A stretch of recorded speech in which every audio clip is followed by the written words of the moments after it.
Okay, so today we will do problems. Mostly we'll be do problems from our quizzes. And after today, you should be able to finish the quiz that is due in 3 days. Uh, this question is from Summer 18, Math 227 at Isale College, quiz number 1. Quiz 1, number 2. Okay, first part, find the mean. When we need to find the mean of a data, we need to first decide or determine how many data available there, the sample size or population size. The thing is, sometimes the data is not clear if it is population or sample. Sometimes they say it explicitly that it is sample or population. Sometimes they give you the hint that it is sample or just population. Okay, now in this case, there is no sign at all. In that situation, assume that's a sample. Okay, so what is n here? That's 3, 6, 8. So n is 8. The sample size is 8. How about the sum of x? The total of the data is 7 plus 10, 17 plus 19 plus 15 plus 17. I get 68. And then, so the mean will be, this is the mean for sample, right? So the mean, we use notation x bar is equals to 68 over 8. 68 over 8 is 8.5. It's 61. You get 61? Yeah.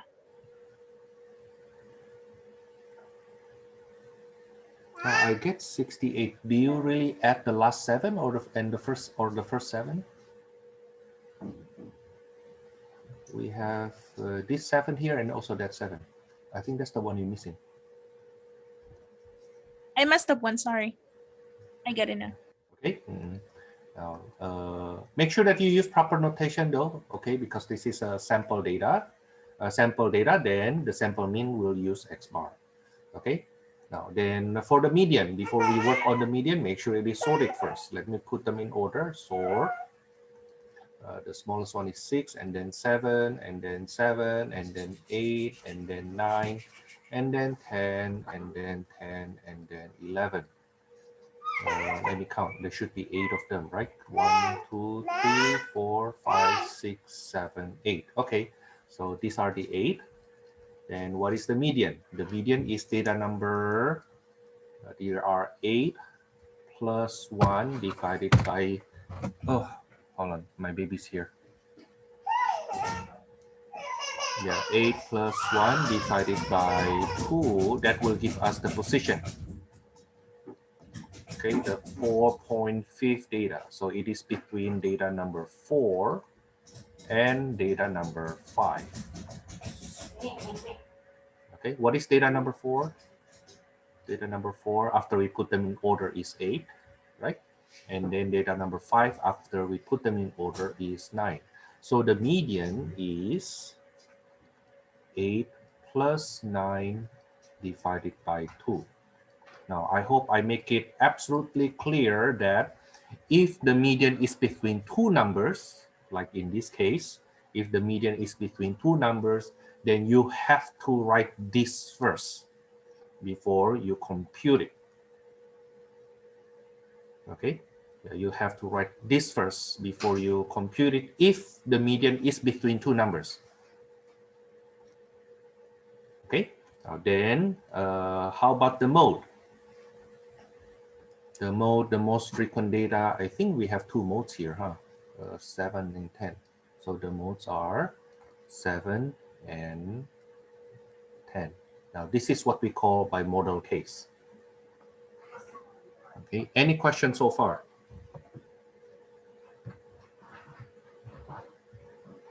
No question? Now let's go on, continue with this question a little bit. Suppose I ask you to compute, find part D, the variance. Find the variance of this sample data. The notation for sample variance is S squared. The formula is, because this is a raw data, then the formula is the n times the sum of x squared minus the sum of x being squared over n times n minus 1. That's the formula. Okay, we already have the n. We already have the sum of x. We are still missing the sum of x squared. That's the one missing. Okay, now let's compute that. What is the sum of x squared? Now, I hope you remember how to compute that. Right, you basically need to square each data first, and then you add them. Okay, can you do that for me? So 7 squared plus 10 squared plus 11 squared plus 8 squared, so on and so forth.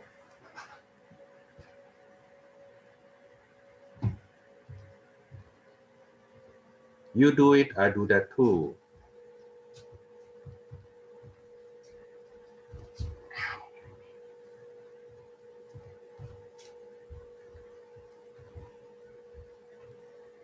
$600. 600? Yeah, that's right. That's what I get also, 600. Okay, so the sample variance will be 8 times 600 minus 68 squared over 8 times 7. That will be, let me compute the top, 4,800 minus 68 squared. That's 176 over 56. I get 3.14287, so it's 6. That's the sample variance. And of course, don't forget, you need to use proper notation. Okay, you need to use proper notation. Now, so if we want to go on even further, what is the standard deviation?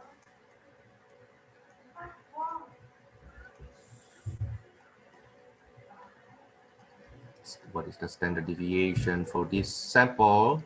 That the notation will be S, which is the square root of the variance, 3.14286, which is, on my calculator, I get 1.77281.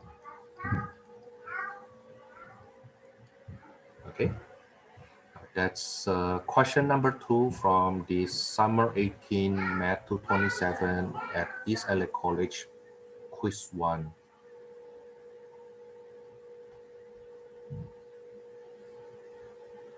Any questions so far?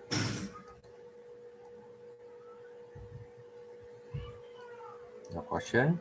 Okay, let me move this a little bit and make it a bit smaller. Okay, so if you have no question, let's do another similar question. Let me see. This one. This one. This is from fall 18. The question is only find sample variance, but let me just ask you to also find sample mean and variance.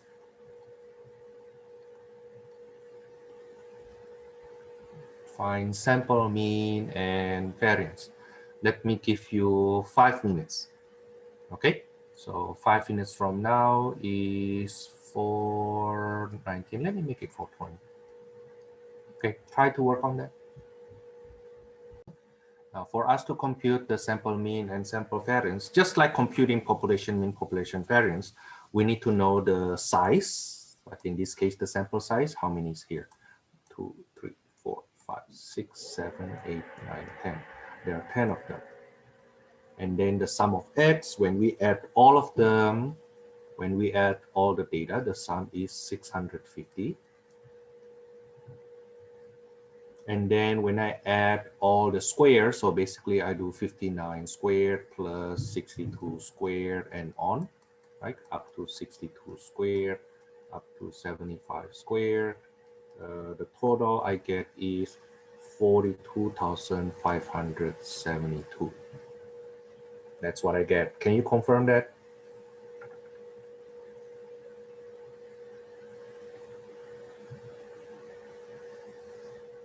Now then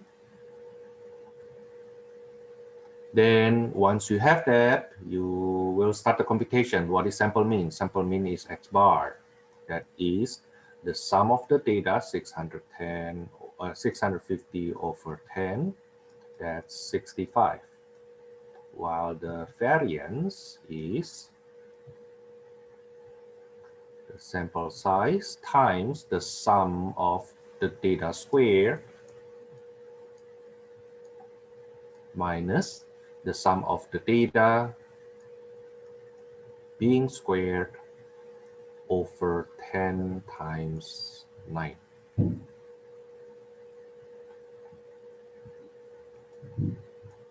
I'm confused on whether the 10 times 9, how did we get that?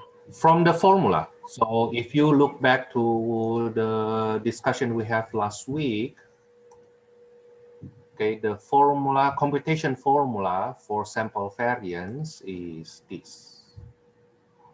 Okay, so and on the denominator, that's the sample data, the sample size, which is 10, times 1 less than that. Okay, Got it. that's where we get it from. So you have to memorize that formula. Okay, the longer it takes you to memorize the formula, the harder for you to move on in this class, because you will see statistic, especially after our probability part, we depend so much on these two numbers. Okay, so make sure that you memorize this. But of course, it is also by practicing though. So 42,572 times 10 minus 650 squared divided by 10 times 9 is 90. So I get 35.77778. We round it to 5 decimal places, right? Okay, now notice that the question is sample mean and sample variance. So that's where you start. Now, suppose we need to compute the sample standard deviation.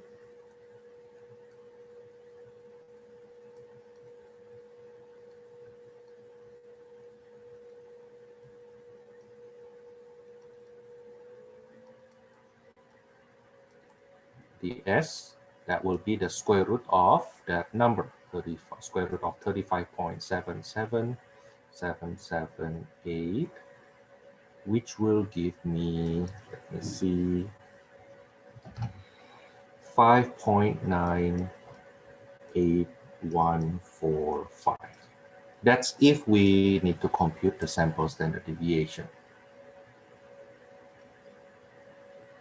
Okay, now, before I go on to another question, let's do another work.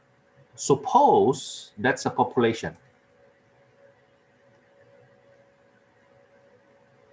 Suppose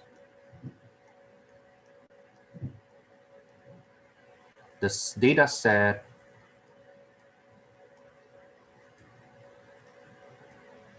is a population.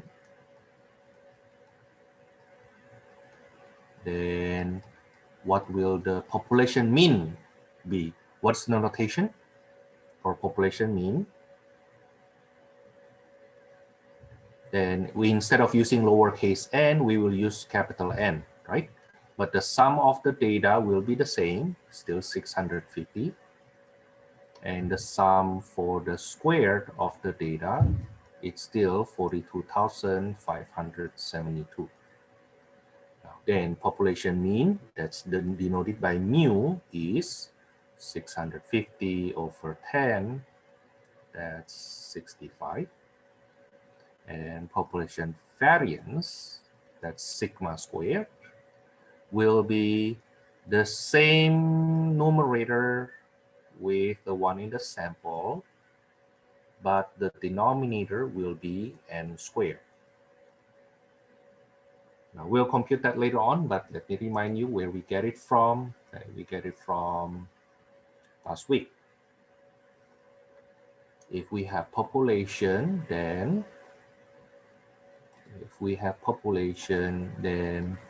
this will be the formula for population variance. Okay, so the denominator is n squared instead of n times n minus 1. Okay, so that's how we get that formula. Let me enlarge this. Now then, let's compute this. This will be sigma squared equals to 425720 minus 650 squared divided by 100. That will be, 32.2. 32.2.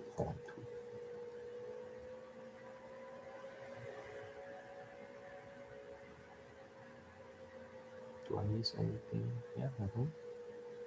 Okay, that's okay. Now then, the population standard deviation will be the square root of that. The population standard deviation will be square root of that. I'm sorry, I wrote this wrong. It should be 2 here. So square root of 32.2 will be 5.67450. If that were a population. Okay, if that's a population, then the computation would have been like this. Now, again, please pay very uh, uh, much attention on the notation, because in statistics, the further we go into statistics, the more we use notation only. I will not spend so much time to write sample standard deviation anymore. I will just use S later on. Okay. Now, of course, I don't expect anybody to ask me that question next week. Thomas, what is S again? And then if you ask me that question, I will tell you, oh, you know what? Go back to the second day of class, watch the lecture. Okay. It's not that there are things I myself forget. Okay, but these are things that you will see so often in statistics, such that you should have known that not only the notation but also the formula by next week. Okay, Mr. Robertson is another instructor, usually teach statistics, and in my teaching style is very different from him, but we are very good friends. Actually, our offices are next to each other on campus. There were times some students say, "Oh, Mr. Robertson, I know the stats and I'm supposed to pass the class," and then the teacher just didn't pass me. And then Mr. Robertson say, "Okay, then can you compute this for me by hand?" So let's say Mr. Robertson give you these 10 numbers here, and then ask you to compute sample variance. If you don't even write S squared, he will just say, "No, you don't know stats. Go, just get out of here." Because you don't even know the notation. Okay, if you don't even know the notation, what makes you think you must memorize the formula? No way. But Thomas, I use calculator. No, for this kind of things, you don't need to use calculator. Like use calculator to compute for you. You need to use calculator to do the add, subtract, multiply, divide, the square root. Okay. Now let me teach you then how to use calculator to plug in numbers from here. Okay. So to plug in numbers to let me use different color. I think I will use, maybe I use red, okay? To plug in this data set to calculator.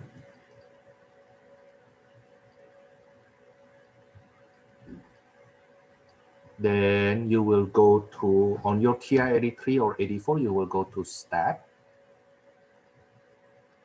And then edit. And then input data.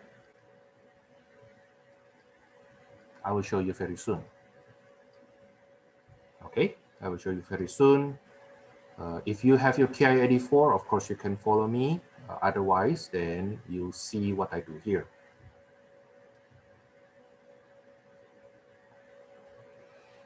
So this is my TI-84. I want to quit from here.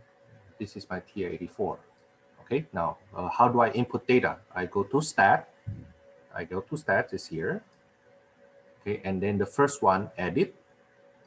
Okay, now it turns out that I already have data in my L1 and L2. They use the letter L for the word list. So the first list and second list. Okay, now because I have some data, they're occupied, I need to clean them up first. How do I clear data? This is how you do it. You go to stat. Option number 4, clear list. You clear list. Most likely, if you have a new calculator, then it must be nothing there. Okay, but if it is a used one, then you will see something there. Okay, clear list. I need to clear up list number 1 and list number 2. Now, list number 1 is the blue part of this of 1. So on button number 1, okay, you will click the blue part. How to click the blue part?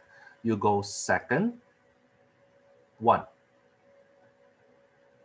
Now I want to clear list 1 and list 2, right? So if I want to clear both of them at once, I can do comma right above 7 and then list 2. Clear. Okay, now if I go back to stat and edit, you will see it's already clear up. Okay, now then I will plug in all these numbers into the list. So the first one is 59, second one is 62, the third one is 59, the fourth one is 74, the fifth is 70, the sixth is 61, the seventh is 62, the eighth is 66, the ninth is 62, and then the 10th is 75. Okay, so you see that data number 75 is data number 10, and your highlight, your entry right now is the first list entry number 11, but we don't have any, right? So you just leave it like that.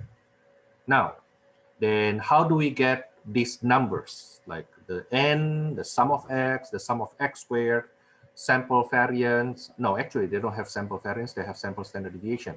So you go back to stat. Okay, and then you go to calculate one for stats.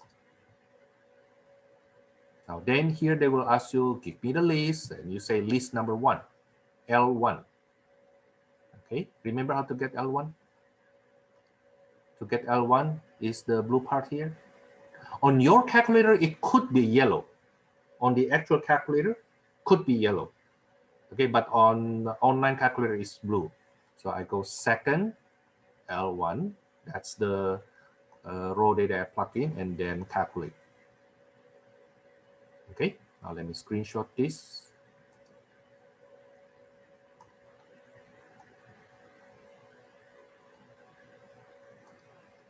And put it next to it.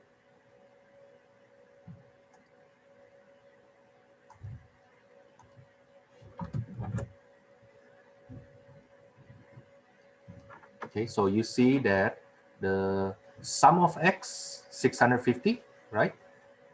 And then sum of x squared is 42,572.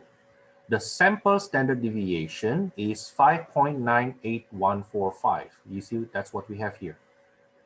That's what we have here, this one here. Okay, while if that were a population, then population standard deviation would have been 5.67450. Okay, now, I know some instructors, if you are repeating this class, there's a chance that your instructor actually a big fan of calculator, right? Now, and what I feel, how to say, I don't want to criticize another instructor for using too much calculator. But then those students usually end up asking me, who were not their instructor, Thomas, but what does it mean? What it means, that's the computation. They don't know the formula, they just know to plug in data, but when they see the numbers, they don't know what the numbers mean. Now, let me go back, okay?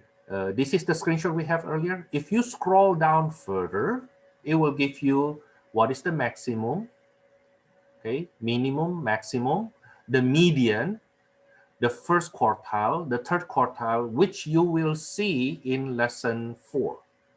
Okay, so if you have not watched a video for week 3, I think, yeah, that's lesson 4. Okay, then you will see it there in lesson 4, how to compute quartile. I think today we may have some time to discuss this a little bit. Okay, yeah, but the median is 62. Once you put them in order, you will see that the median is 62. Let's try to do it here. If I put them in order, what is the smallest one? The smallest is 59. There are two 59, 59, 59, and then 61, 62, 62, 61, 62, 62. Oh, there's another 62, 62. Okay, and then 66, 70, 74, 75, right? That's the data. Now there are 10 data here, so the median will be 10 plus 1 over 2, that's 5.5. Data number 5.5. So it is between data number 5, 1, 2, 3, 4. This is data number 5 and data number 6. Therefore, the median will be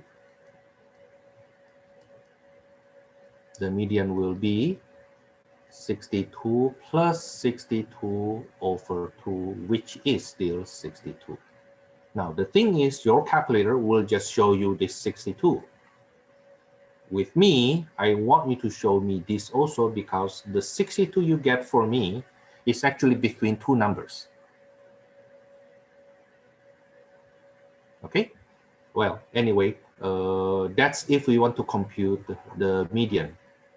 You see, for students who just look at my notes, they will not see this. They have to look at my videos to see that we actually did this kind of discussion. Okay, now let me go back here. So first you input data, and then second, how do we find those numbers? You go to stats, and then calculate, and then one var stat.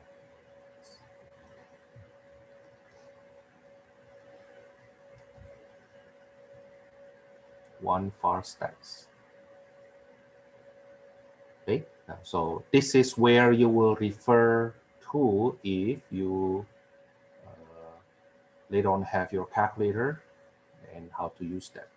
Okay, now for those students who already have calculator, let me challenge you. Let me ask you to try this. Can you do these questions? Let me ask you to plug in these numbers.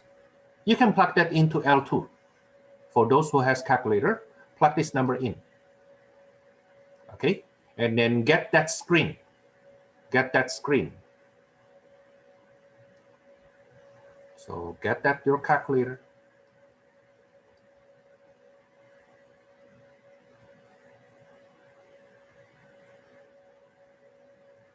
Because the number of data we have only 8, so we can use calculator to confirm it. Okay, so you go to stat, edit, enter this number into L2. You do it, I do it too. So 7, enter.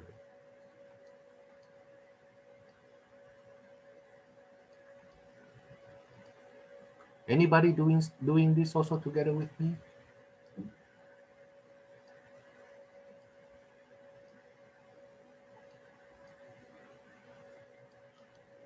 Try. Professor, quick question. Uh-huh. If we don't have the physical calculator, is it still okay to just continue with the digital, or you prefer we actually get the physical calculator? It doesn't matter, whichever you feel comfortable. Okay, Doesn't matter. perfect. Thank you so Yeah. much. You can do that on TI-83. TI-83 will work the same way. In fact, my physical calculator with me at my hand right now is TI-83.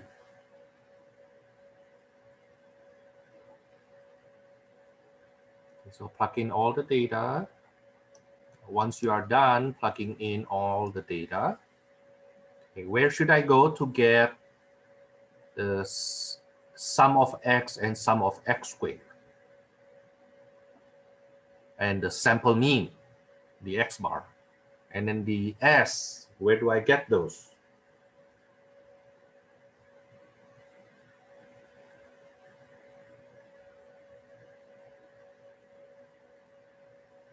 Do you remember where? You go to stat, calculate, one for stat. Okay, and it will ask you which list you're working on. I plugged that into list 2 earlier, right? So I changed that to second L2. Frequency list, you can leave it empty and then calculate. That's what I get. Okay, so let's screenshot that so that we can do a better comparison.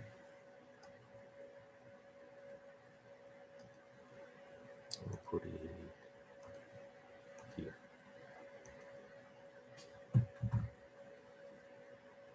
Okay, so my n is 8, sum of x is 68, sum of x squared is 600.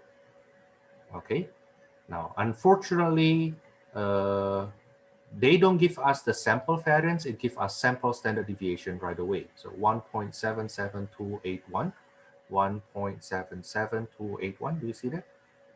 Now imagine if what I ask you instead is find sample variance. Now you don't see that here, right? Okay, if you do it by hand, then you will get sample variance first before you get sample standard deviation by doing the square root. Now, you will not be able to do that if you just rely on calculator. Okay. Now, I hope I'm not too fast with this. That's for the raw data. Now, we go on with group data. Group data looks like this or this one. Okay, this is group data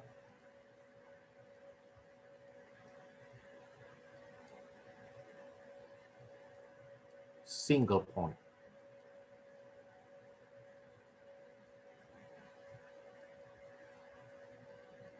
Now, our textbook just called them frequency distribution, and that's a correct name. Okay, the name, the terminology we use is frequency distribution. What is frequency distribution? Frequency distribution is actually a table with 2 columns. The first one is the outcomes. The second column is frequency. Okay, so what we have down here is also a frequency distribution. Why? Because it is a table of 2 columns. The first column is the outcome. The second column is the frequency. Okay, now, but I personally differentiate this a bit further. I call this group data single point. I call this single point because on the column here, each outcome, each class here, only one number, only one number. That's why I call that single point. Group data, you put them in group, but single point. While the one here, it's group data interval. It's group data frequency distribution interval because in each class, instead of one number, that's an interval of numbers. Okay, so I call this group data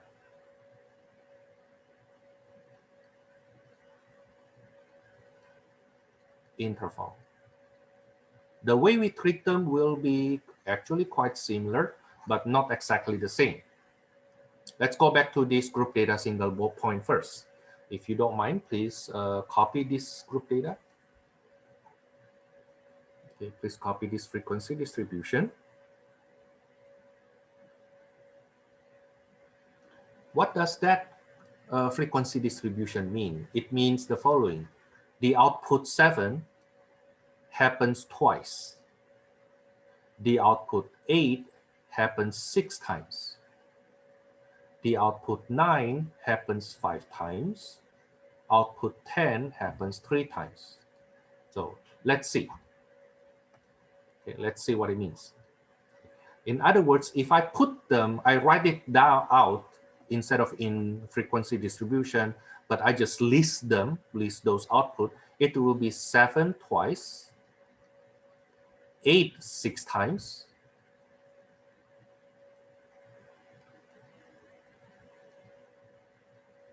the 9 5 times,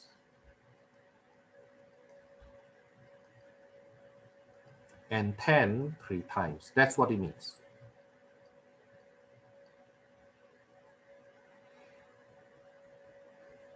Okay, that's what it means.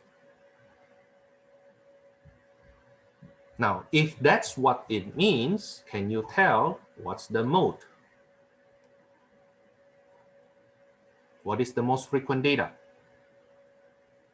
The most frequent data, the mode, will be 8. Why? Because that's the data, the most frequent happen. So this is the frequency, but this is the actual data. Okay, actual data 8 happens 6 times. Okay, so the mode is 8. How about the median? The median, we need to see the total first. How many data we have in total here?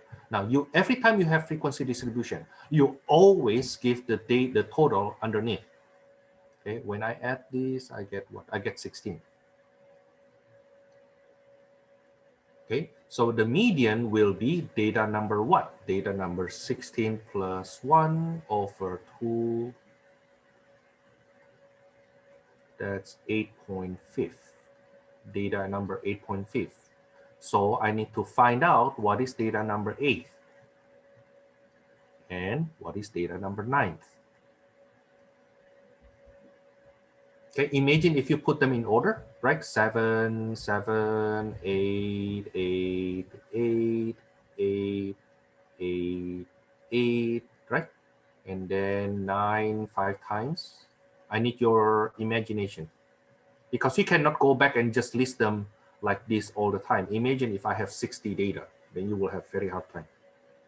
Okay? No, we will not do it that way, but I need you to imagine. I need to find out data number 8. The first 2 is 7. The next 6 are 8. So data number 1, 2 are 7. The next 6 data are 8. Okay, so up to here, that's data number 8.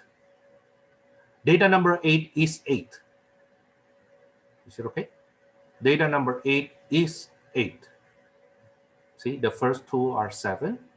The next 6 are 8, right? But when you count 1, 2, 3, 4, 5, 6, 7, 8, data number 8 is 8. And then what is data number 9? Data number 9 after this is 9. So this is data number 9. Therefore, let me erase this. Therefore, the median will be 8 plus 9 over 2. That's how we get 8.5.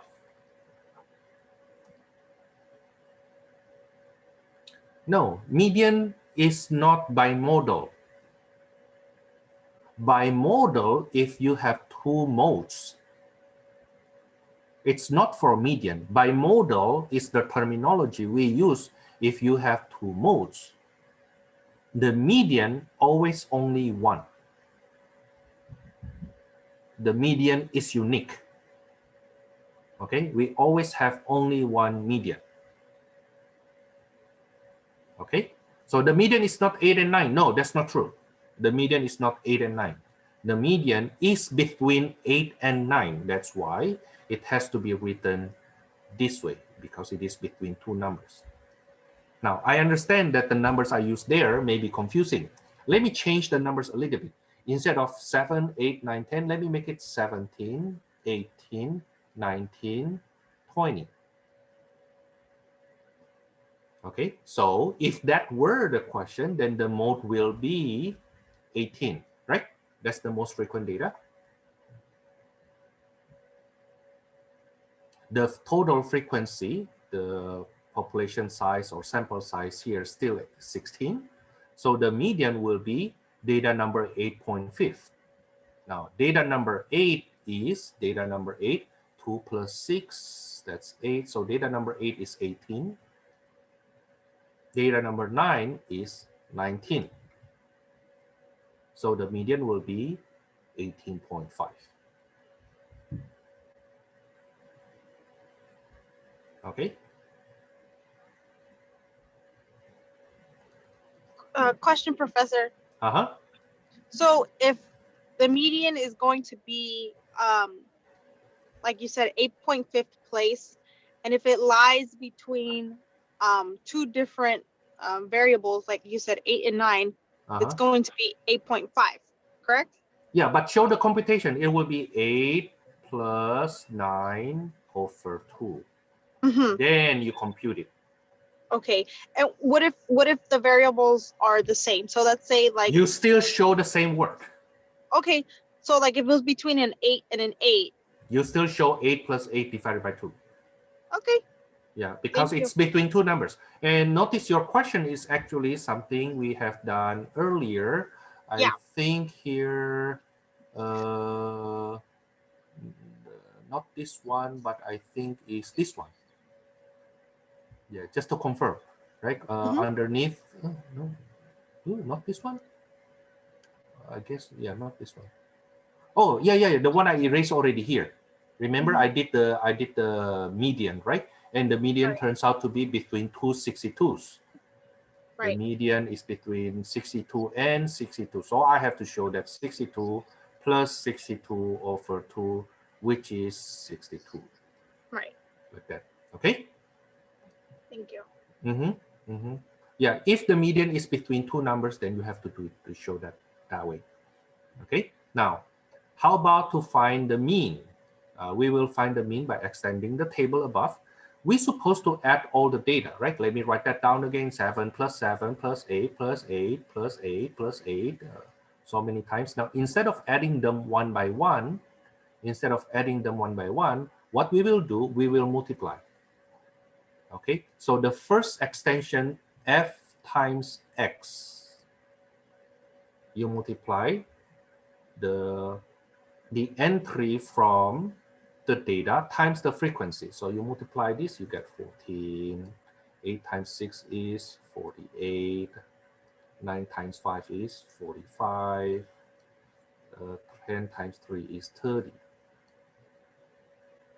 Okay, so this 14 is actually the sum for all sevens. 48 is the sum of all eights. 45 is the sum of all nines. 30 is the sum of all tens. Now, when you add this, you will get the sum of all numbers.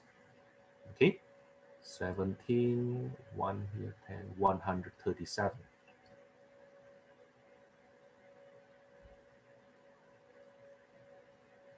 And you don't need to write this. This is the sum of fx. No, you don't need to write it like that anymore. No need. Why? Because the way statistic is being done, once you write the number underneath there, everybody will understand this 16 is the sum of this column. This 137 is the sum of this column. Okay. Now then, once we get the sum of the data and the count of the data, then the mean will be 137 divided by 16. Okay. 137 divided by 16 is equal to 8.5. 0.5625.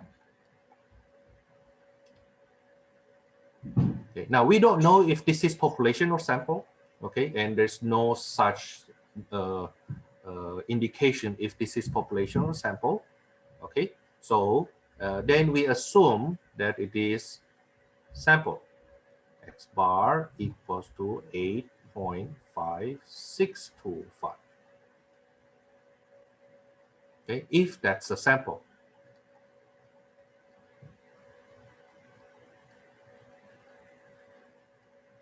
Now, however, if it is a population mean, because it is not clear from the passage if it is population or sample, okay, you will see the number will be the same though. The number will be the same, but the notation is different. This is a mu.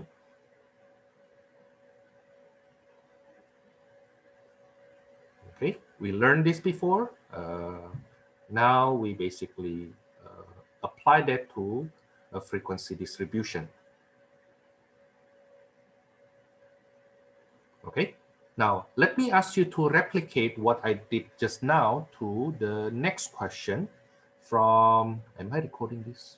Yes, I'm recording. Good. Oh, I'm so afraid that I forget. Okay, let me ask you to try this. This is from fall 18. Oh, are you still writing that down, by the way? Let me know if you need me to go back, okay? Yeah, let me ask you to try this fall 18 Math 227 at ELEC quiz 1 number 1. And the question is exactly the same. Okay, using the same frequency distribution, I would like you to compute the mode, the median, and the mean. Yeah, forget this first quartile, third quartile. We'll come back to that later on. Yeah, just compute the mode, the median, and the mean.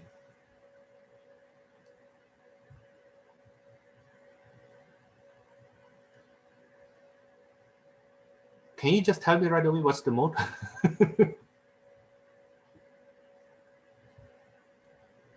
7. The mode is 7, thank you. Now, for the median, you need to copy this frequency distribution and compute what is the total. And then from there, you do further computation to find what's the mean. Okay. Yeah, let me give you maybe 7 minutes to do this. Yeah, find the mode, the median, the mean. Okay, assuming this is a population. Oh, I need to find the median first. Okay, the total here is 40. So the median will be data number 40 plus 1 divided by 2. That's data number 20.5. So it is Professor, can you between, scroll down a little so we can see? scroll down a little. Hold on. What do you mean by scroll down a little? Like this? Yeah, thank you. Zoom kind of cuts it. We can't see a lot further down than where you're working. Uh, Hold on. Is your bar, let me share this. Good that you Yeah, the mentioned. bar cuts it off. Okay, so you can actually move it the other way around. So mine is on the top, right? Mine is currently on the top. If you want to move it to the bottom, it's like you click that one. You click this one here, it will go to the bottom. Now, what happened earlier, I believe your bar is at the bottom. So you can move it up. Because what you see is supposed to be the same to what I see. Supposed to be. Okay, so I'll try yeah, that. Thank you. okay, but do that first. Do that first. Will that work? Would that work? Because your issue will be, there must be somebody else's issue too. They just don't speak out. Is it okay now? Like, Yes, I can see. suppose I make it like this. This is right at the borderline for me. So can you see my pointer here? Let's say when I I write can this, only see to the bottom of the T, the letter T. the TH. Yeah. Oh wow! So I don't realize that. Okay. So now you can see that, right? Yes, thank you. Okay. So I need to realize that the borderline is actually here. Well, anyway, so data number 20 is what? So the first 9 is 6. The next 11 is 7. So data number 20 is 7. 7 and 8. That's 7. Data number 21st is 8. So the median will be 7 plus 8 over 2. That's 7.5. Okay, now then how about the mean? Suppose that's a population, then the mean will be mu, right? Mu equals to the sum of this fx, that's 54, 77, 80, 54 again, and then 40, which if I add, I get 15, 20, 305. So my population mean will be 305 over 40. 305 over 40 give me 7.625. Okay, now we have not learned quartile yet. Hopefully we have a chance later on. But I need to teach you what happened if I want to compute variance. If I want to compute variance for group data, and let's say this is a population. Let's say this is a population, then how do we compute it? The formula for population variance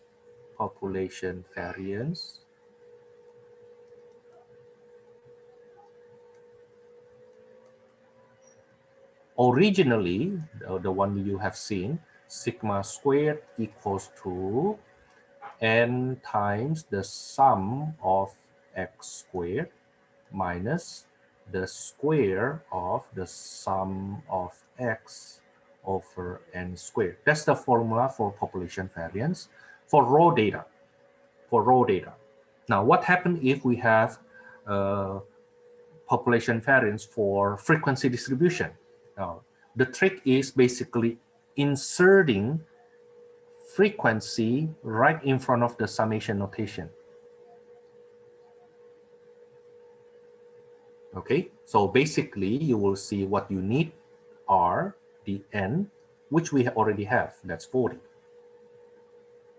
Okay, that's the n.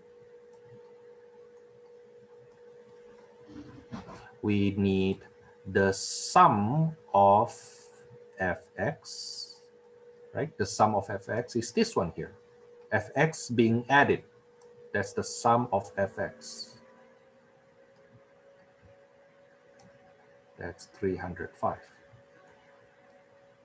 Okay. The one still missing is the sum of fx squared. That's still missing. How to do that? Then you extend the table here. You extend the table here. It's not that good. You know what? I don't like it. We extend this table here with 2 columns. The first column is for x squared. And the next one is fx squared. Now I need you to do this also. X squared is basically the square of this, the square of x. Okay, so that will be 36, 49, 64, 81, 100.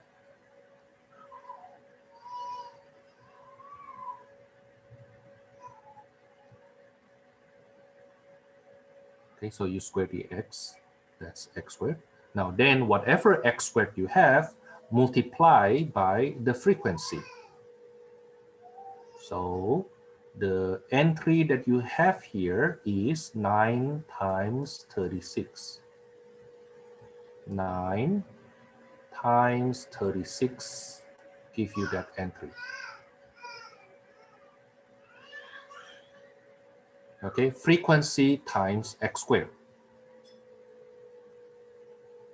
Okay, frequency times x squared. A big warning, just like what I said before in the last one, the sum of x being squared is not the same to the sum of x squared. Not the same. The first one here, you add all the x's first, and then you square it. The one on the right-hand side, you square each axis first, and then you add them, different order operations. Now, likewise here, please do not think that fx squared as the square of fx. That's not true. Okay, no, they are not the same. Fx squared means you multiply the f and x first, and then you square it. F times x squared is you square the x first and then multiply by f. Okay, just like what we learned in algebra 1, supposedly. Okay, suppose I have 3x being squared. This is 3 times x squared. This is not the same to 3x being squared, which is actually equal to 9x squared. I hope you remember that. Okay, now that is the algebraic foundation you're supposed to have, but I don't think it's a hard one to understand. Okay, so this notation means what? Frequency multiplied by x squared. 9 times 36, 324.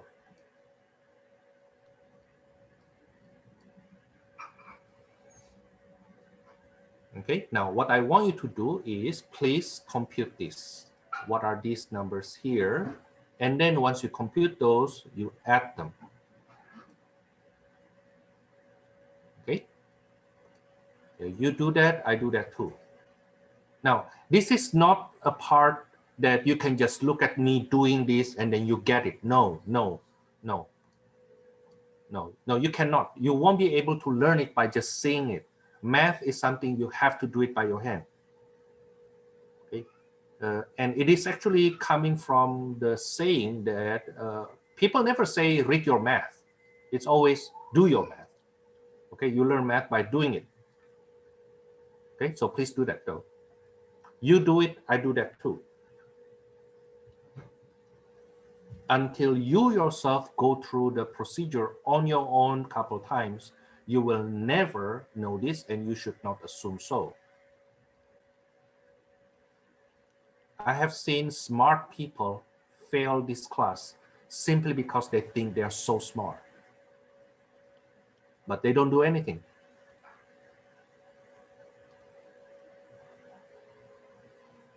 No, you need to do it, okay?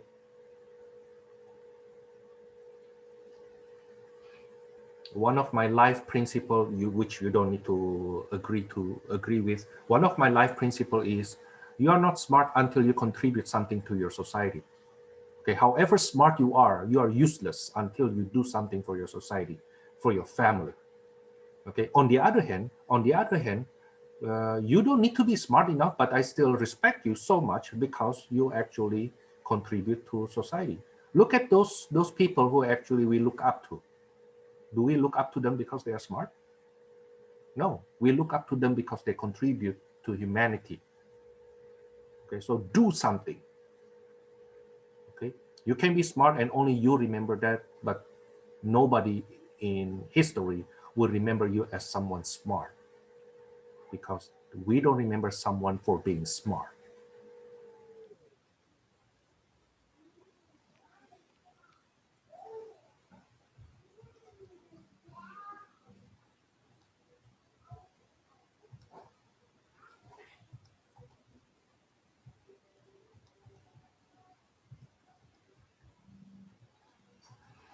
Okay, I add this, I get 2,389.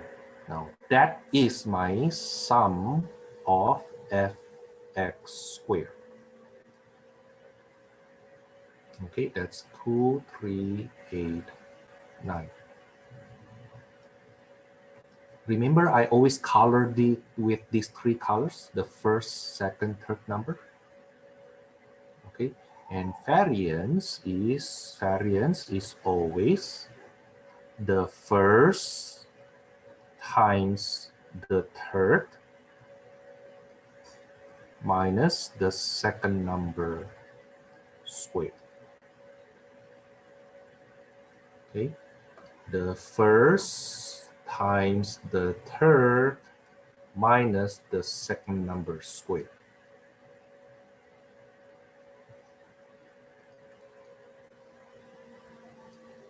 Okay, now then divide it by, well, because this is a population, therefore the denominator will be the first number being squared.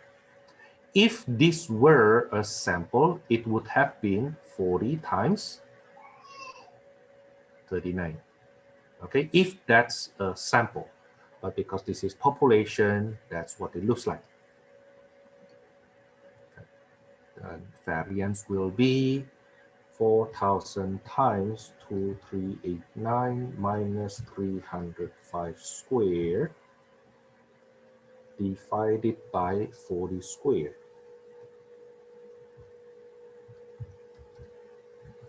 I get 1.584375. Therefore, population standard deviation will be the square root of this number.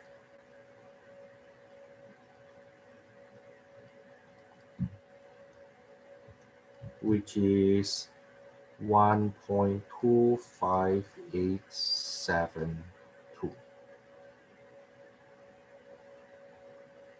Now, the thing is, you need to memorize this formula, and therefore, once you memorize the formula, then you come up with the procedure. Okay, remember, so you must have heard this before. Some people like to say, oh, you know what? For statistics, you just need to remember the formula. That is actually not true. That is actually not true. Remember, I told you that I give students open book and open notes. So they have notes in front of them, but still more than half of the class fail the class. Why? No, it's not about formula only. There are so many formulas, you need to know which one to use. And even after you see the formula, you need to know what does the procedure imply from this formula. So you need to know how to read the formula too. Okay? Now, I'm not saying that you cannot do it. No, I'm not saying that you cannot do it. I'm saying that you can only do it if you practice. Okay? That's the only way. That's the only way. So please, please, please practice.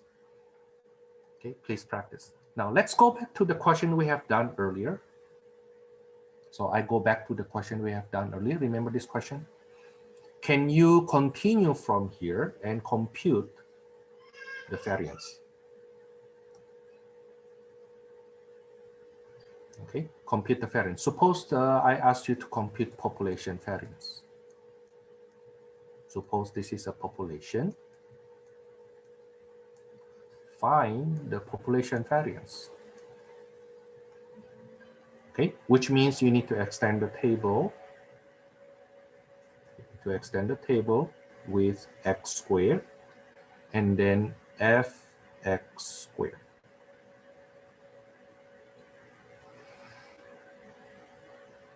Okay, now let me ask you to do that. I guess you will need 1, 2, 3, 4, 5, 6, 7. So let's say 7 minutes. 5:30, let's say.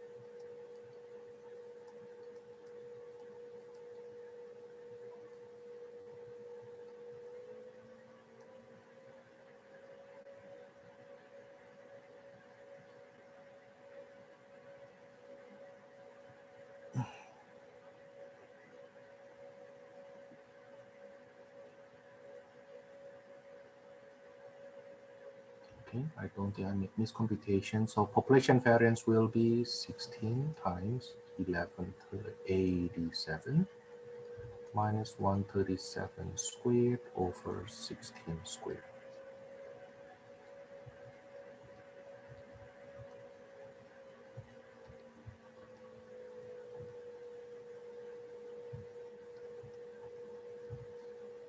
I get the variance to be 0.87109. Therefore, the population standard deviation is the square root of that,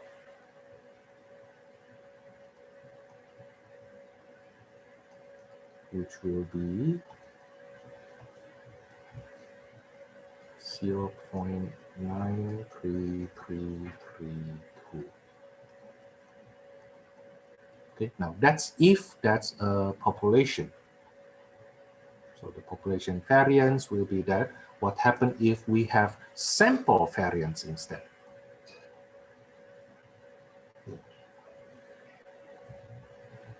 Now the formula will be s squared equals to, very similar to the formula we had before. Okay, so if you already memorize it, that will be great.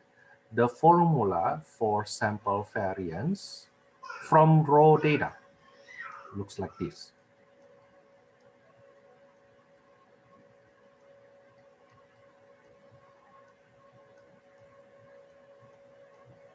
Remember, the first times the third minus the second square. Do you remember that? Okay, over, instead of n squared, now it becomes n times n minus 1. Now, that's for raw data, right? So what is the difference between the formula for raw data and the formula for group data? You insert frequency after the sigma notation.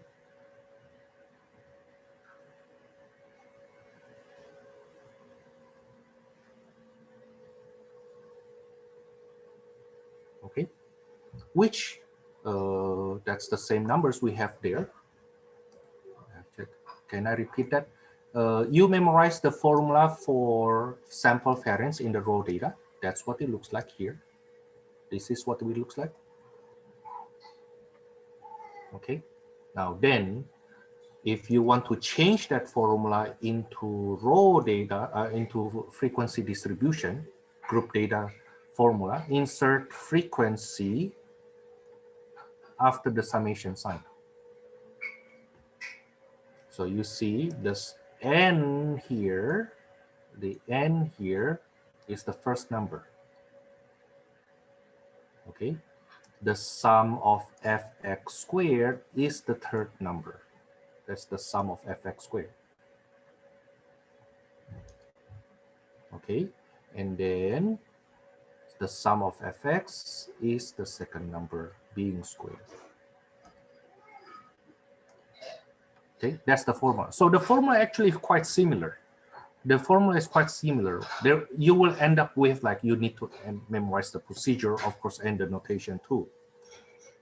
Now then, suppose this is a sample, then the sample variance will be 16 times 1187 minus 137 squared. Do you notice that the numerator here for population and the numerator for the sample variance are the same?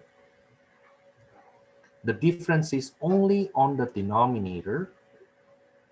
Okay, instead of 16 squared for population variance, the denominator for sample variance will be 16 times 1 less than that. Okay, so that will be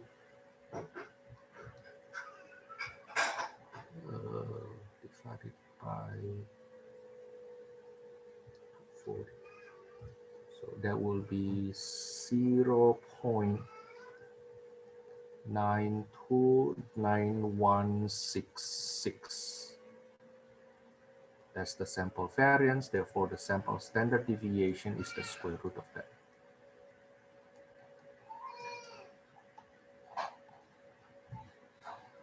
That's 0.96393.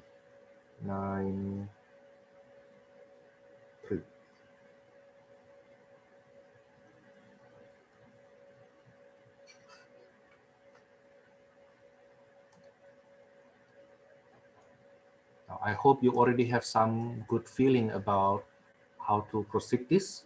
Let's do one more. Let's do one more. This time you do it from the very beginning. Let's see if I can use this example here. Yes, I wonder if I can use this example. Are they the same question or different? Different. Different. Yeah, let me ask you to do this one. So instead of finding the mode and the median, let me ask you to do the mean. Let's do the sample mean. Sample mean and sample variance.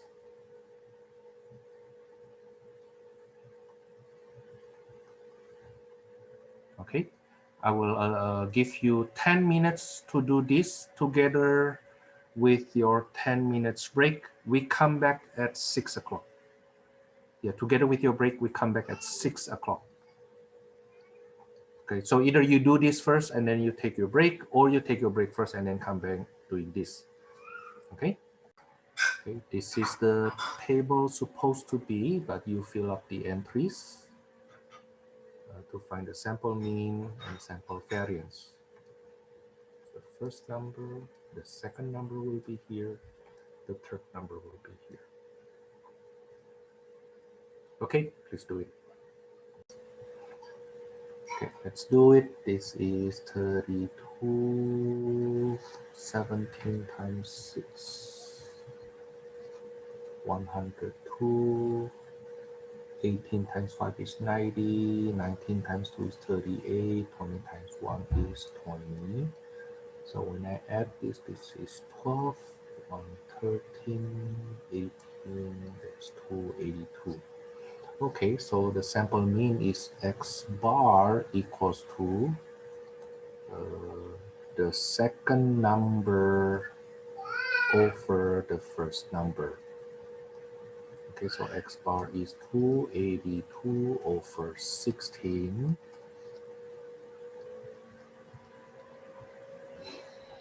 I get 17.625.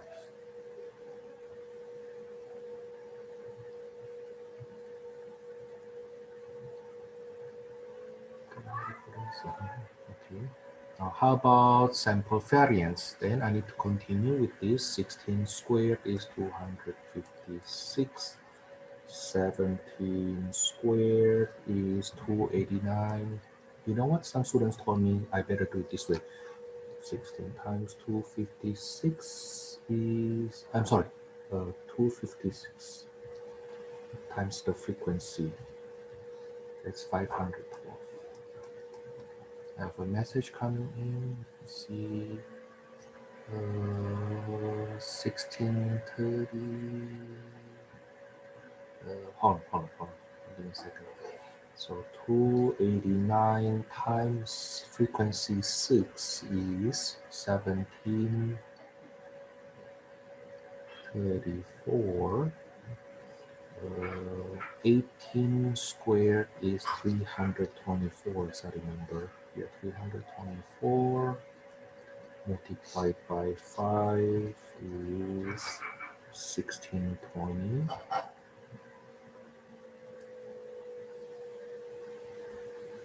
Yeah, we don't add the x squared. We don't add the x squared. We don't need to add the x squared. We need to add the fx squared.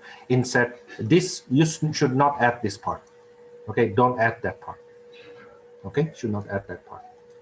If you add that part, then it will actually distort the order. Remember, I usually say the first, the third minus the second square, right? Okay, then this will not be the third number anymore. That will be the fourth number. Okay, so don't add this one. Don't add this one. Don't add this. Okay, 19 squared is 361 times 2, that's 722. 20 squared is 400 multiplied by 1, that's still 400. Now then 512 plus 1734 plus 1620 4,988. is it 4988. So the sample variance s squared will be the first number times the third number minus the second number squared over 16 times 1 less than that. Okay, so I get s squared equals to 284 over 240. 40. That's 1.18333. Now from there, if you need to compute the sample standard deviation, just do the square root from there. Okay.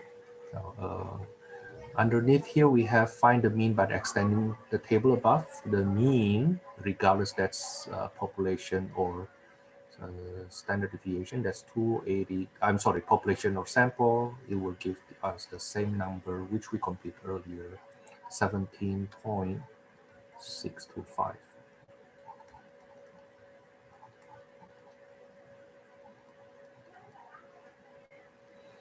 Okay, now we are done with actually this one quiz here. Let me see this one. Are we done with this one? I think this one we are not done yet. We have the last case. Yeah, we are not done with the group data interval yet. I believe this is the same for number 2 here. Okay, we still need to work on this. Okay, this is what we have already. Find the variance of the following population data. Okay, now before we do this problem again, we will do this problem again, finding the variance, okay? But before we do that, let's summarize what we have learned so far so that you are not lost in details. A lot of details here, okay, and then it could create confusion. Now we have the following. We suppose we want to compute the mean. If we have population as opposed to if we have sample. What happens if we have raw data? You know what? I think my field is way too big. What happens if we have raw data? Now, then the formula will be mu equals to the sum of all the data divided by population size. While if what we need is the sample mean from raw data, then the sample mean notation will be x bar equals to the sum of x divided by population size. That's if we have raw data. What happens if we have group data?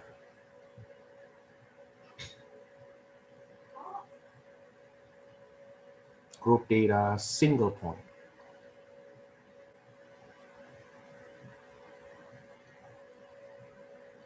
Then the population mean will be mu equals to exactly the same formula, except that you insert the frequency after the summation notation.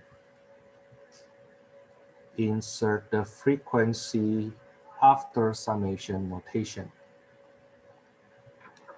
Okay, so the interpretation later on then, if you have group data, this is X, this is F, you need to make Fx first before you add them. Okay, so this guy here is down here. Okay, the sum of all Fx. Okay.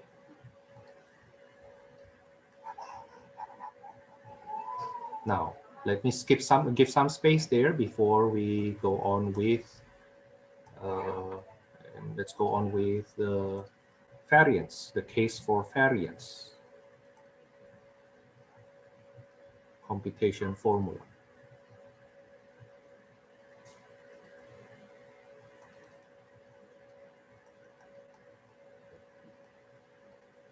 We will not use ever, we will never use in this class definition formula.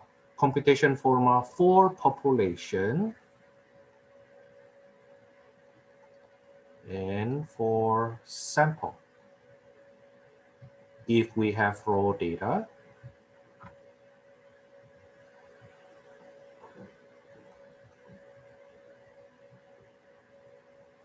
the formula will be sigma squared, not an O, it has some hair.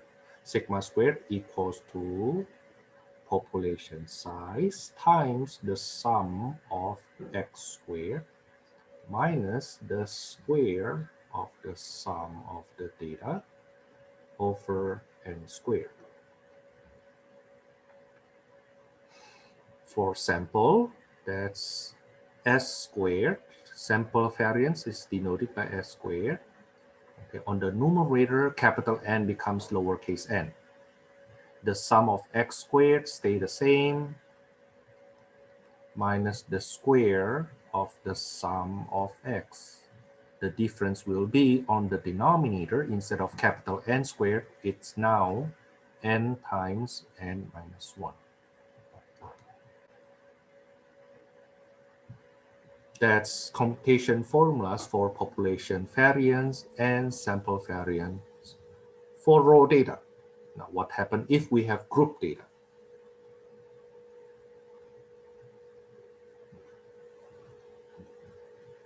What happens if we have group data single point?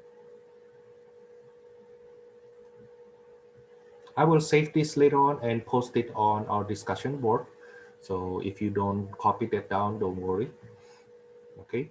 Now you remember that to get the group data, we actually copy paste the formula, but we insert frequency after the summation notation. So this is n times sum of f x squared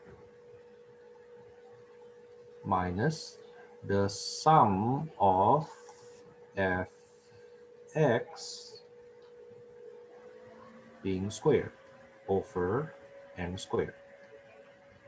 Okay, so you need to memorize the basic first, this formula first. Okay, and then later on you do variation. What happened if it is sample? What happened if it is group data? Okay.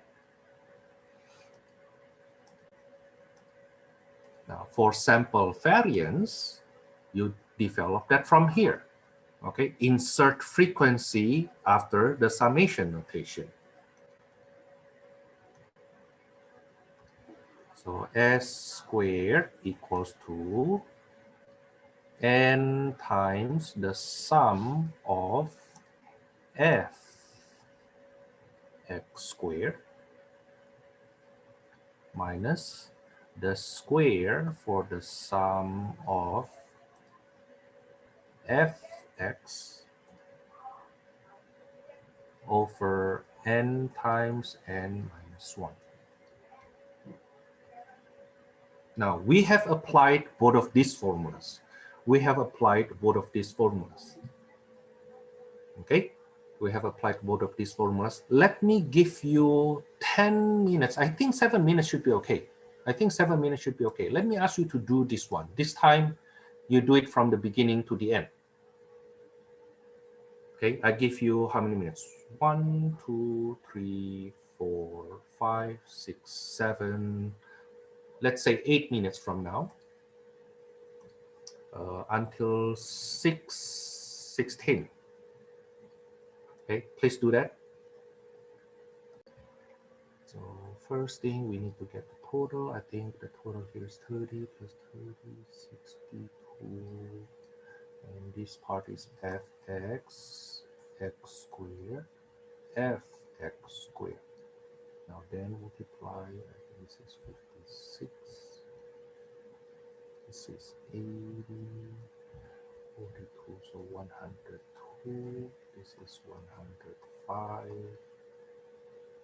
8 plus 5, 13, 1, 14, 42. And then for x, this is 16. 25, 36, 49. So 14 times 16, 224.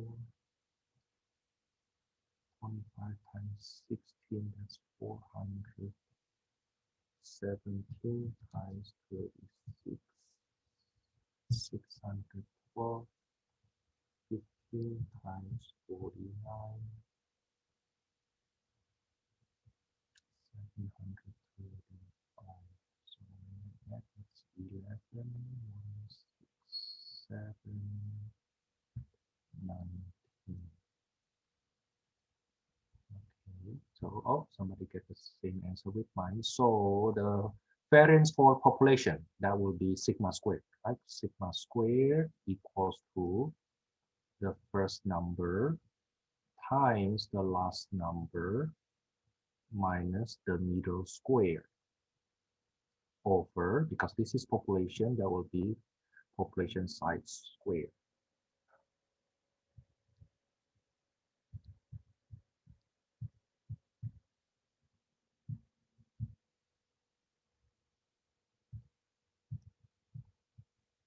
That is 1.18444. That's the population variance. I wonder why you get different answer. Do I compute it incorrectly? No. Okay, yeah, I get this number. This is what I get. Can you check your computation again? Maybe you happen to do it the other way around. Okay, so the answer I get is 1.18 something. Okay, that's the variance for the population. Okay, I think we are done with this part here. Let's see. Oh no, we are not done with this part yet. No, we are not done with this part. Okay, now let's move on to what happened if we need to find the mean of group data interval. If we have group data interval, how to find the mean and how to find the variance. Okay, now you will see we will only add one step. What is that step? The one step we need to do is to find the midpoint denoted by x subscript I. Okay, x subscript I. So when I say subscript means it is smaller and lower. Smaller. So not xi, not xi like this. No, not like that. Okay. The x, the regular size, lowercase x, regular size, and the I is a subscript, which means it's smaller and lower. Okay. Now, otherwise you will confuse later on. If you write it this way, it seems like x times I, but that's not what we are doing. No, that's not what we are doing. Okay. Now, we will do xi first. What is xi? The midpoint. The midpoint. The midpoint in my class is different from the midpoint definition by our textbook. Okay, let me explicitly say this. Xi is equal to lower class limit plus upper class limit over 2.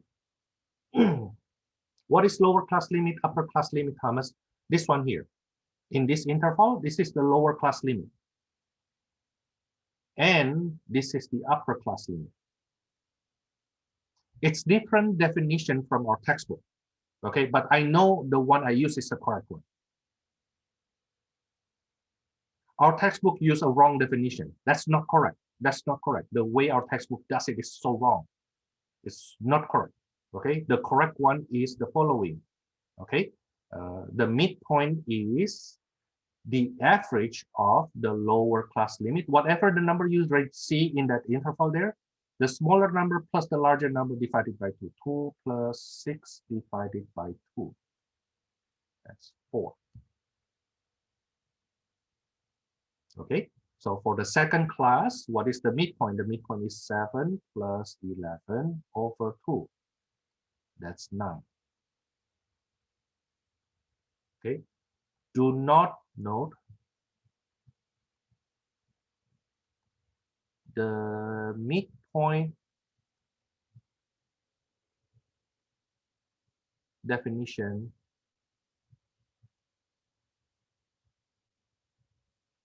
in our textbook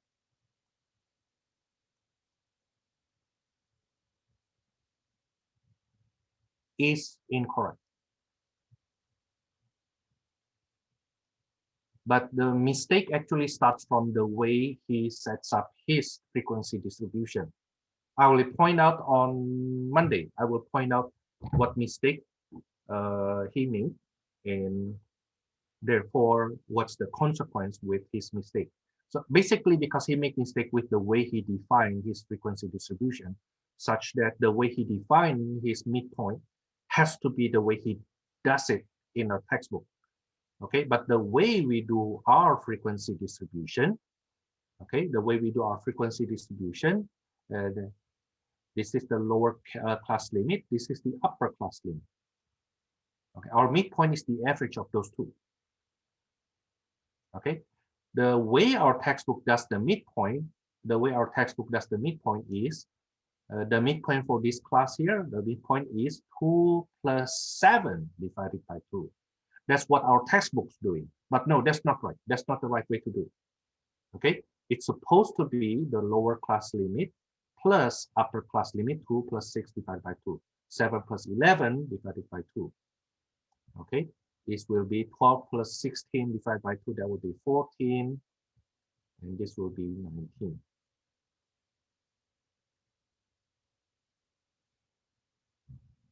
Okay, so if we have group data interval, you will need to insert one extra step. What is that one extra step? You need to find the midpoint first.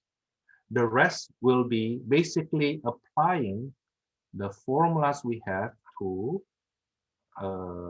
this xi instead of onto x. Let's write down the formula first. Okay, let's write down the formula first. Go back here. If we take a look on the list of formulas we have, what happened if we have group data interval? Group data interval. Then the population mean will be the same formula, exactly the same formula. Okay, the same formula. But instead of using x, I will use xi. Let me show you the modification.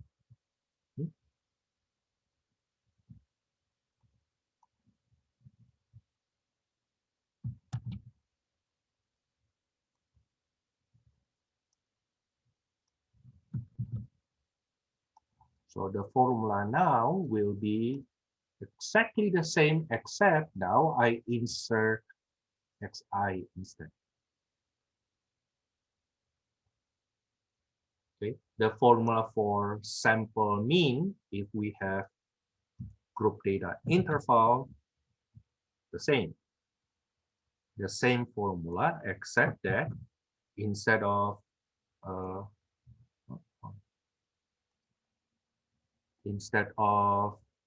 the sum of fx, we use the sum of fxi.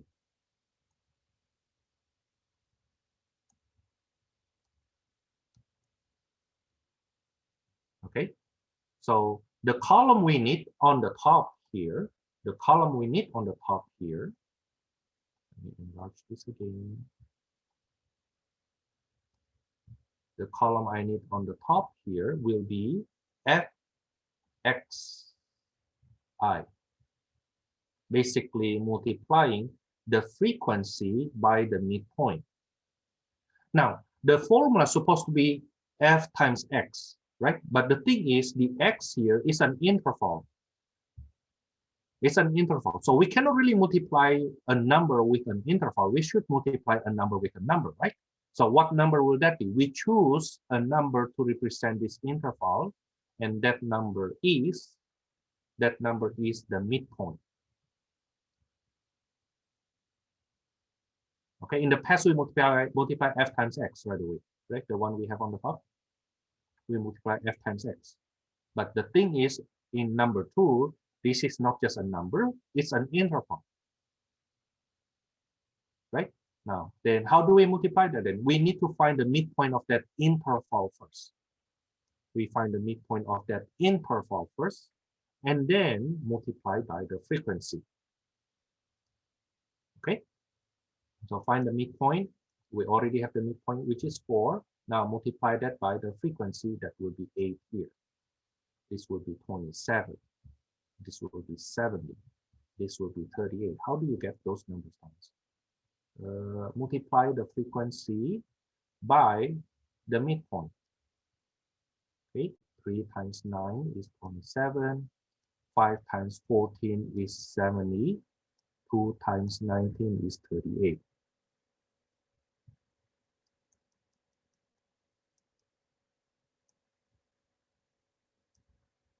Okay, then the total here is what? This is the total here is 12, while the total here is 15 plus 8, 23, 143. So the mean will be 143 over 12. Okay, because it is not clear if it is population or sample. Okay, let me just use the word mean for now.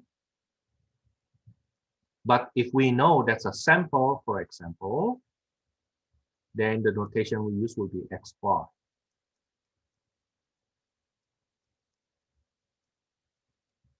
Okay, and if it is a population instead,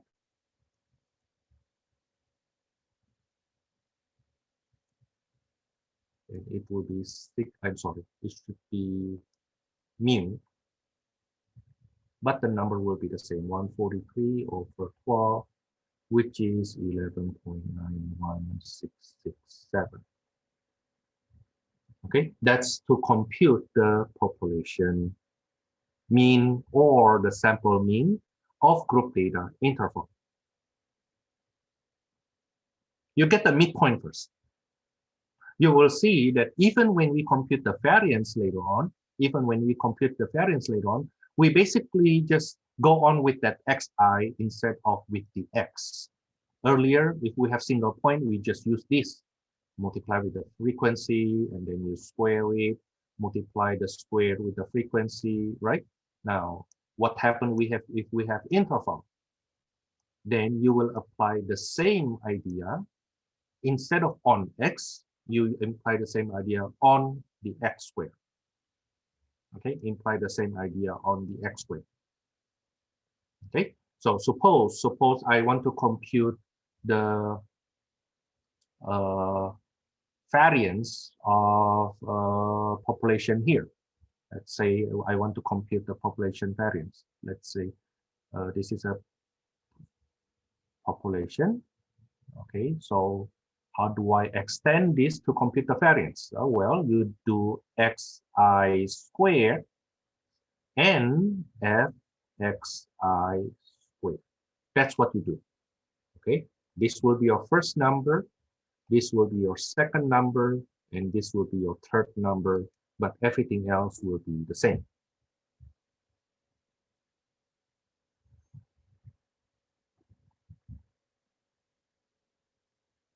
Okay, now let me work it out. Oh, you know what? Let's go to the formula first so that you know what we are doing. Go back to the formula. What happens if we have variance, Thomas? What's the formula for population variance and sample variance? Same idea. Group data interval.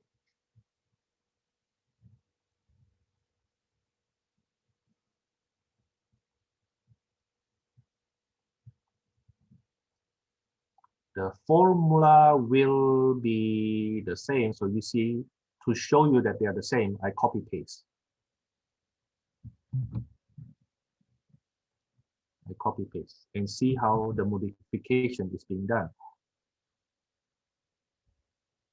What's the difference? The difference will be here. The x that you use instead of x, which is an interval, you use xi, which is the midpoint. So all the x, you change that to xi. That's it. You are done with the formula. Okay. Procedure-wise, it means whatever you do to x before, now you do to xi. Whatever you did to x before, now you do to xi. Now, let me start going back here and work it out. But if you are fluent with finding the variance for group data single point, then you should be okay with this. Okay, we just have extra step, find the midpoint. Now, once you get the midpoint for each class, then you just go on from there. 4 squared is 16, 9 squared is 81, 14 squared is 196, and 19 squared is 361. Each of them multiplied by the frequency. Okay, 2 times 16 gives me 32. 81 times 3 is 243. 196 times 5, I give up. 980. And 361 times 2 is 722. So if I add them, this is 7, 15, 17, plus 1, this is 19. 1977.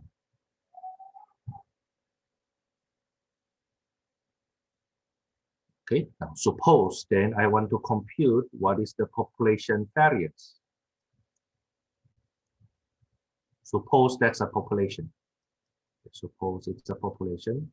Population variance will be sigma squared equals to 12 times 1977 minus 143 squared over 12 squared. Very similar, basically the same to what we did before.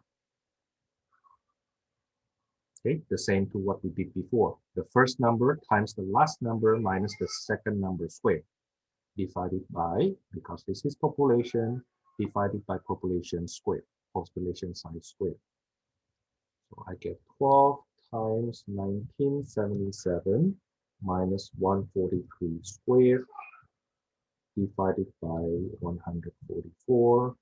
I get sigma squared equals to 22.743055. And the standard deviation, basically doing the square root from there.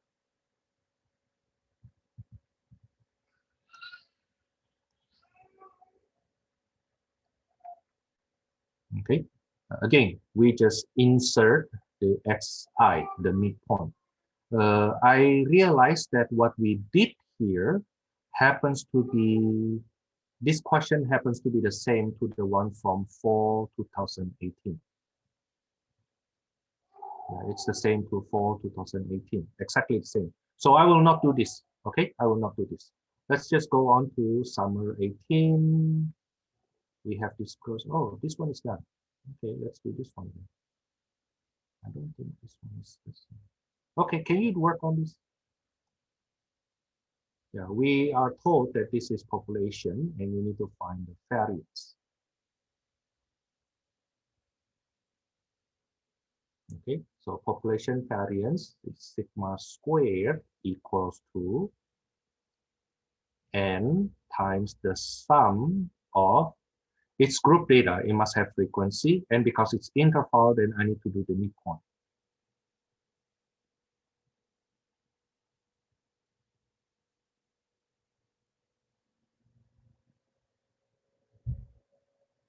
Okay, that's the formula.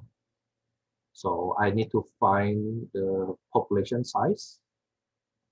I need to find the midpoint and then multiply that by the frequency. Underneath here will be the second number. and then xi squared, then multiplied by the frequency. That will be, the sum here will be the third number. Let me ask you to do this. Do as much as you can within maybe 5-7 minutes. Okay, let me just start. So the sum here is 15, 25, 31. Okay, so the xi is 12 plus 16 over 2, that's 14. You don't need to show the 12 plus 16 over 2. You can just write 14 right away. So 38 divided by 2, that's 19. 48, that's 24. 29. That's 29. And then this will be 98. 98. 152. 152.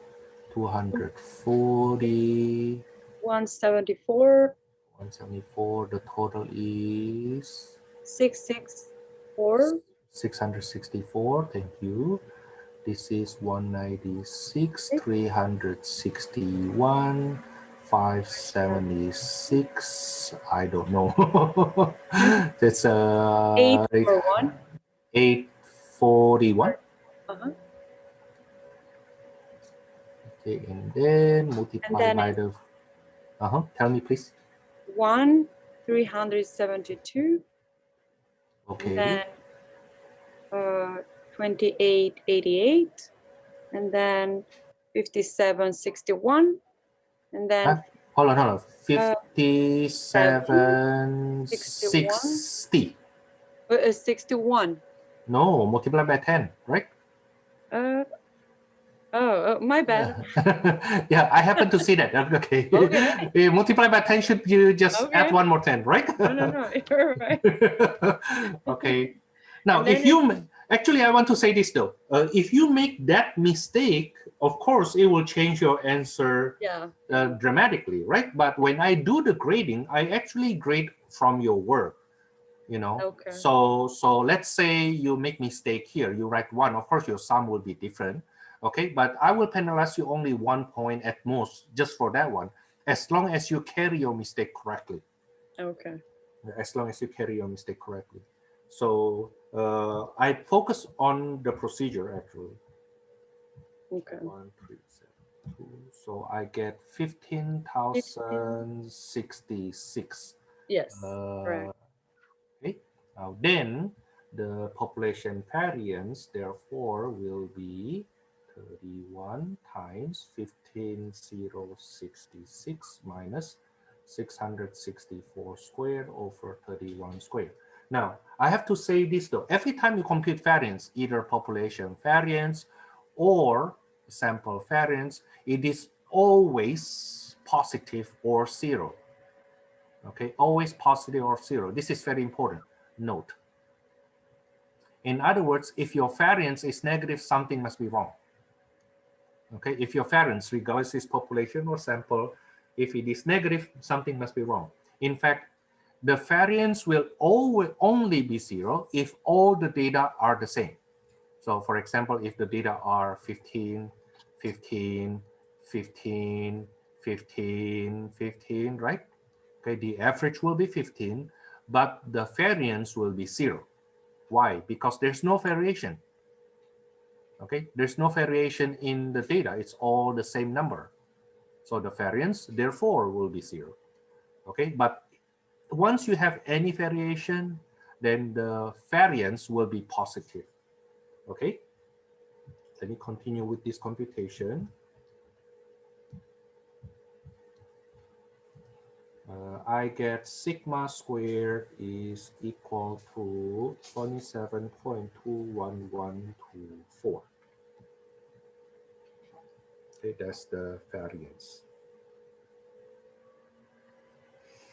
I think we're almost done. Maybe one more question. Last one here. Okay, find the variance. And this is population. You know what? Yeah, let's do this as population. Now, if I change this to sample instead, you know the difference will be only the denominator. Okay, it will be n times n minus 1 on the denominator. Okay, if that's a sample. If you change that to sample, if you convert that, change that to sample, then the formula is very similar, except the denominator becomes n times n minus 1. Okay, with the time we have left, let me just work on this right away. That's 32. Let me write the heading first. xi f xi xi squared f xi squared. Hey, hold on. Wait, is this the same question we had earlier? Somehow I think so. Oh, no, no, no. Very similar, but it's not. Very similar, but it's not. The frequency are the same. The frequency are the same. So this will be 18 divided by 2, 9. 28 divided by 2 is 14. 38 divided by 2 is 19. 48 divided by 2 is 24. And I multiply by the frequency. This is 63. 8 times 14. 112. This is 190. This is 168. 13,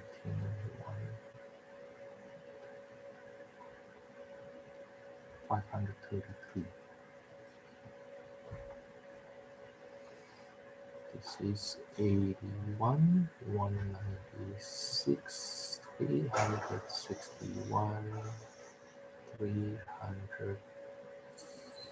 I'm sorry, 576. 7 times 81, 5, 6, 7. 8 times 196. 1, 5, 6, 8. 3, 6, 1, 0. 7 times 5, 76. 4032. Remember I said this before, that students who don't study, they won't be able to perform these computations during the test. In other words, this is not something you can study during the test and then do the test at the same time. No, no, no. You have to know this prior to the test, so that during the test you can just do the computation. Boom, boom, boom, boom, boom, boom, boom, boom, boom. Okay. Now I hope that also gives you hope that, that for you to pass this class, you actually don't need to be smart. You don't need to be smart. You need to be someone who is detail oriented and patient, especially with yourself. Okay, you need to be patient, be humble to learn. But if you do what you need to do, trust me, it's doable.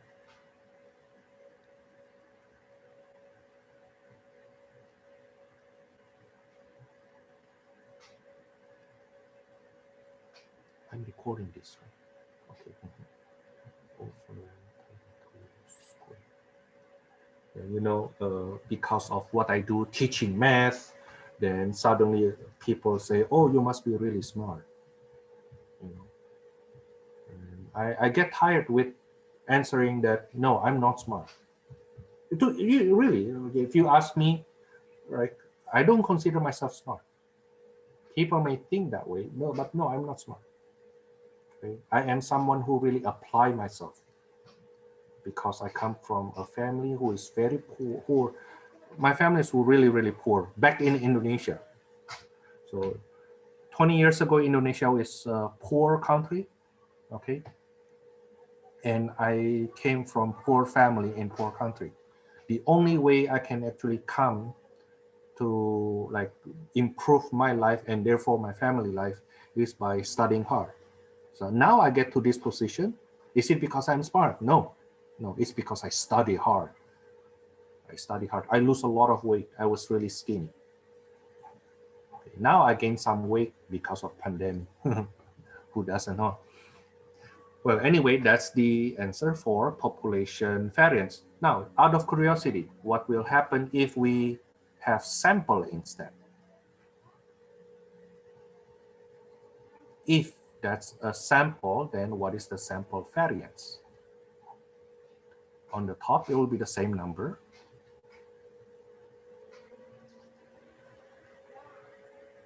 But the denominator will be 32 times 1 less than that, times 31. Okay?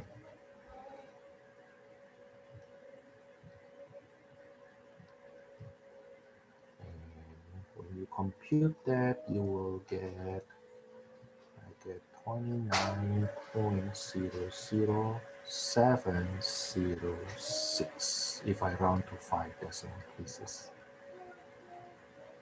Okay, so we are done with the material today. If you see that throughout today, basically 3 hours minus 20 minutes, we actually going over 5 old quizzes in the past. Okay, dealing with computing population mean, sample mean, if we have raw data, which formulas, if we have group data single point, which formula, if we have group data interval, which formulas to use. And when it comes to variance, we have population and sample. If we have raw data, what do we do? Group data single point, group data interval. Okay, so you have actually 12 formulas that you need to memorize, more into memorize how to apply them than just like, oh, you know what, I know the formula, so what? If you know the formula but you don't know how to use it, doesn't matter, right? Okay, I can give you a car but you don't know how to drive, so what's the point of having a car? You see what I mean? Okay, so yes, you need to have a car, but you also need to know how to drive it to be able to move around using that car. Okay, yeah, so imagine that's the case with our statistic, especially with this procedure here. Now I will save this into PDF and then post it on our discussion board. But that's for today. See you on Monday. On Monday, by Monday, before Monday, what lesson will you need to watch?